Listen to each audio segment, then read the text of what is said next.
చాటున పిందెను చూస్తా, సోకు తీగల్లో పండును కోస్తా, నువ్వొస్తే కప్పిస్తా ముద్దుల ముంతమ్మ.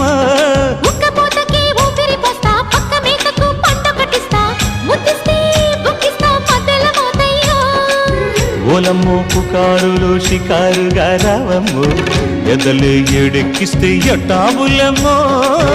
ఊరయ్యో బజారులో మజాలకి రానయ్యో, పగలే పక్కెక్కిస్తే తంటాలేవయ్యో. మిట్టిల మీదున్న మిస్సమ్మయ్య సంటే వడ్డీలతో పాటు ఒళ్ళోకి వస్తుంటే పోగ